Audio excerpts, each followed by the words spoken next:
Hola, ¿qué tal? Un buen día para todos y todas. Mi nombre es Sofía Basante, yo soy psicóloga en formación de la Fundación Universitaria San Alfonso. Para el día de hoy vamos a hablar sobre unos temas súper interesantes y muy importantes para que todos ustedes puedan entender un poco más sobre estos dos conceptos que vamos a hablar a continuación.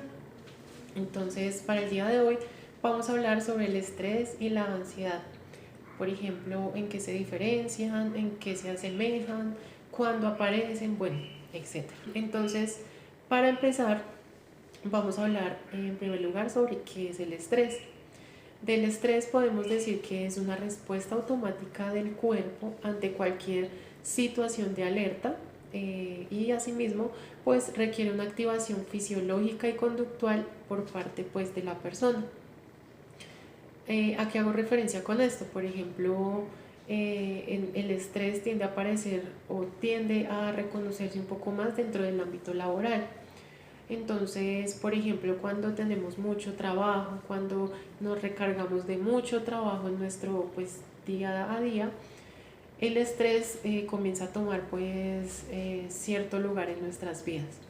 Entonces, del estrés se puede reconocer que cuando es en una gran cantidad es algo patológico para las personas.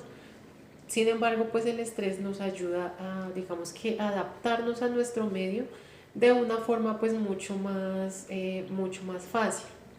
¿Por qué? Pues porque digamos que si no sintiéramos algún tipo de estrés, entonces no lograríamos nuestras metas, no cumpliríamos con nuestro trabajo, por ejemplo, nuestras responsabilidades diarias y bueno, etcétera.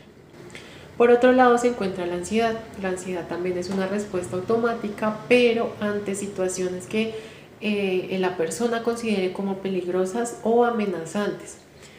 La ansiedad, pues claro está que también puede incluir cierto tipo de estrés, pero lo que caracteriza la ansiedad son las reacciones y las respuestas emocionales y fisiológicas que determinada situación genere en el sujeto. Entonces, por ejemplo, estamos hablando de alteraciones tales como, por ejemplo, la sudoración, la aceleración del ritmo cardíaco. Asimismo encontramos, por ejemplo, la alteración de los ritmos del sueño. El sujeto no logra conciliar un sueño normal. Y a diferencia del estrés, esta respuesta ansiosa tiende a perdurar en el tiempo aun cuando el estímulo no está presente. A diferencia del estrés, que el estrés pues tiende a desaparecer cuando el estímulo estresor ya no está, digamos que presente. Por ejemplo, como le decía ahorita, cuando ya no hay tanto trabajo, el sujeto tiende a relajarse un poco más.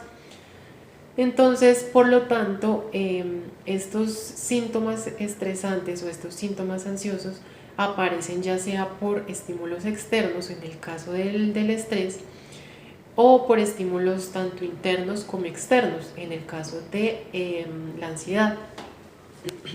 Entonces, por estímulos externos, ya como lo indicaba antes, se puede decir que, por ejemplo, está el trabajo, la casa, digamos, tener deudas, por ejemplo, no sé, que la colegiatura de los hijos, bueno, etcétera, muchas situaciones que generan en el sujeto algún tipo de estrés.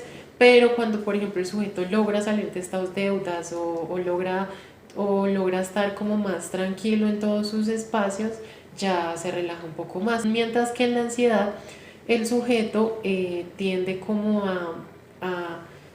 es decir, cuando el estímulo se presenta, digámosle por ejemplo en una ansiedad social o fobia social en la que la persona cuando está inmersa dentro de un núcleo social muy amplio siente mucha ansiedad, la persona comienza a tener estos síntomas ansiosos primero por el estímulo externo que sería pues el ámbito en el que el sujeto se desenvuelva y segundo por el estímulo interno que sería todos los pensamientos, las percepciones, las sensaciones que el sujeto empiece pues a creer o a pensar que está experimentando en ese aspecto. Entonces, pues eso sería todo por el día de hoy. Espero se encuentren muy bien y nos veremos en una siguiente cápsula.